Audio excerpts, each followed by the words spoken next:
Indonesia menyapu bersih 3 kemenangan di fase grup dan mengumpul 9 poin sehingga menjadi juara grup C, tempat teratas ranking pertama di grup C. Kalau di ASEAN ini satu-satunya wakil tunggal dari ASEAN untuk senior timnas Indonesia.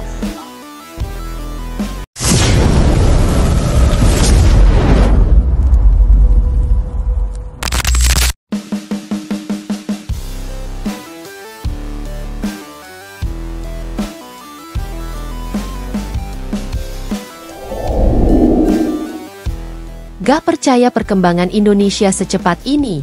Raja Gopal Pundit Malaysia kaget. Indonesia U17 lolos Piala Dunia dengan mudah. Malaysia susah banget.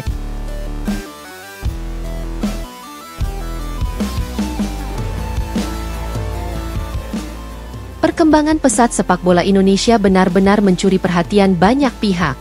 Tak hanya masyarakat dalam negeri yang bangga melihat kemajuan timnas Garuda Muda, tapi juga para pengamat dan pelaku sepak bola di negara tetangga seperti Malaysia.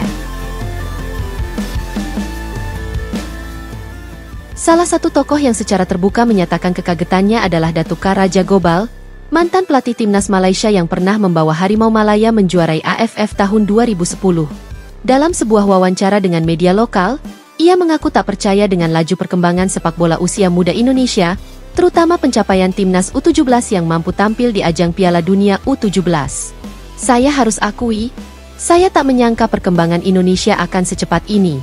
Mereka berhasil membangun sistem, struktur, dan atmosfer yang luar biasa untuk pemain muda. Kalau kita bandingkan dengan Malaysia sekarang, mereka sudah jauh meninggalkan kita, ujar Raja Gopal dalam nada kagum.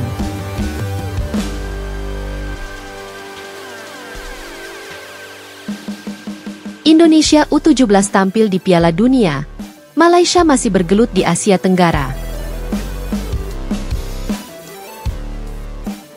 Indonesia mencetak sejarah ketika timnas U17 tampil di Piala Dunia U17 2023. Meski turnamen itu digelar di tanah air, kehadiran Indonesia bukan sekadar sebagai tuan rumah.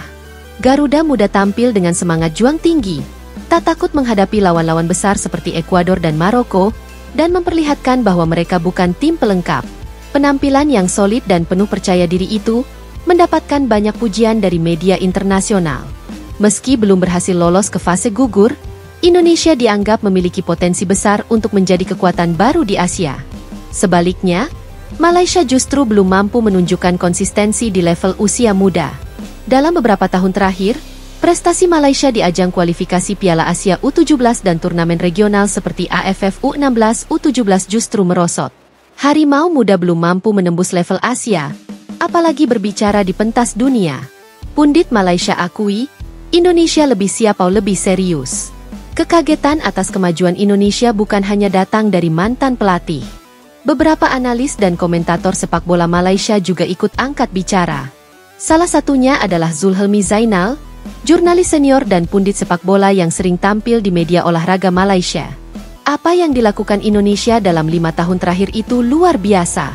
Mereka serius membangun fondasi, mulai dari Elite Pro Academy, kompetisi usia muda, sampai pelatih asing yang ditugaskan khusus untuk mendidik generasi muda.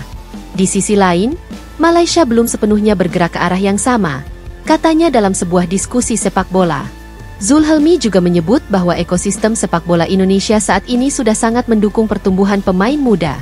Kalau dulu Malaysia bisa bersaing, bahkan di level senior mengungguli Indonesia, sekarang kondisinya sudah jauh berubah, ujarnya. Apa rahasianya? Indonesia bangun fondasi, Malaysia masih sibuk evaluasi. Keberhasilan Indonesia bukanlah hasil instan. Dalam beberapa tahun terakhir, PSSI mulai serius menata pembinaan pemain muda. Salah satu langkah strategis yang menjadi sorotan adalah keberadaan Elite Pro Academy, EPA, kompetisi resmi untuk kelompok usia U16, U18, dan U20 yang mewajibkan klub-klub Liga 1 dan Liga 2 untuk terlibat aktif dalam pembinaan usia dini. Tak hanya itu, kehadiran pelatih asing seperti Bima Sakti yang didampingi tim pelatih dengan standar internasional membuat pembinaan pemain muda jadi lebih profesional. Ditambah lagi, para pemain muda Indonesia kini punya banyak kesempatan bertanding di luar negeri melalui turnamen invitasi dan training camp di Eropa. Sementara itu di Malaysia, sistem pembinaan usia muda masih dianggap belum optimal. Meskipun sudah ada National Football Development Program, NFDP, implementasinya belum seefektif yang diharapkan. Kompetisi pun dinilai belum cukup untuk mengasah mental bertanding pemain muda secara konsisten. Fanatisme supporter jadi modal berharga. Satu hal lain yang tak bisa dipungkiri adalah besarnya dukungan publik Indonesia terhadap sepak bola. Stadion selalu penuh, bahkan untuk pertandingan timnas kelompok umur.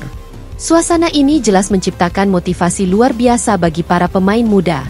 Raja Gopal menyebut bahwa dukungan publik Indonesia menjadi pembeda utama. Ketika stadion penuh dan anak-anak muda disorot seperti bintang, itu menambah rasa tanggung jawab mereka. Di Malaysia, atmosfer seperti itu sulit tercipta. Indonesia punya modal budaya sepak bola yang sangat kuat. Tantangan ke depan, konsistensi dan manajemen. Meski saat ini Indonesia terlihat jauh lebih unggul dibanding Malaysia, tantangan ke depan tetap besar. Yang paling penting adalah menjaga konsistensi program, tidak hanya bergantung pada generasi emas sesaat. Perlu ada kesinambungan dari usia muda ke senior, dari akademi ke klub, dan dari klub ke timnas. Jika tidak dijaga, bukan tidak mungkin Indonesia akan mengulang kesalahan masa lalu. Sukses sesaat, hilang arah di kemudian hari. Penutup, Indonesia melaju, Malaysia harus segera berbenah. Sepak bola memang tak bisa dibangun dalam semalam. Tapi Indonesia membuktikan, dengan kerja keras, visi yang jelas, dan dukungan masyarakat, kemajuan luar biasa bisa dicapai dalam waktu yang relatif singkat. Malaysia, sebagai rival lama dan tetangga terdekat, kini menghadapi realitas pahit. Mereka mulai tertinggal. Jika tidak segera berbenah, bukan tak mungkin generasi muda Malaysia akan tumbuh sebagai penonton, bukan sebagai pesaing. Raja Gopal pun mengakhiri pernyataannya dengan kalimat yang cukup dalam. Indonesia sudah menyalip kita. Sekarang mereka di depan. Pertanyaannya, apakah kita, Malaysia, masih mau mengejar, atau tetap terjebak dalam nostalgia masa lalu? Tak hanya Raja Gopal, beberapa analis sepak bola Malaysia juga ikut buka suara. Salah satu pundit terkenal asal Malaysia, Julhilmi Zainal, bahkan mengakui bahwa Indonesia sudah menemukan jalur yang tepat untuk membangun masa depan sepak bola mereka. Dengan kompetisi yang hidup, pembinaan yang terus berjalan, dan minat masyarakat yang luar biasa, Indonesia menciptakan ekosistem yang sangat mendukung. Ini bukan hasil semalam, tapi begitu terbangun, dampaknya langsung terasa. Kami di Malaysia harus banyak belajar dari situ, katanya di salah satu podcast olahraga. Faktor kunci, kompetisi, dukungan pemerintah, dan fanatisme supporter. Banyak yang menyebut keberhasilan timnas muda Indonesia bukan karena faktor kebetulan. Elit Pro Academy, kerjasama dengan pelatih luar negeri, hingga peran PSSI yang lebih serius dalam pembinaan usia dini jadi fondasi kuat. Belum lagi dukungan pemerintah yang semakin terbuka dan fanatisme supporter yang bikin anak-anak muda makin termotivasi. Kini, Indonesia jadi salah satu kekuatan baru yang mulai diperhitungkan di level Asia, bahkan dunia. Sementara itu, Malaysia justru sedang dalam fase mencari kembali arah dan identitas sepak bola mereka.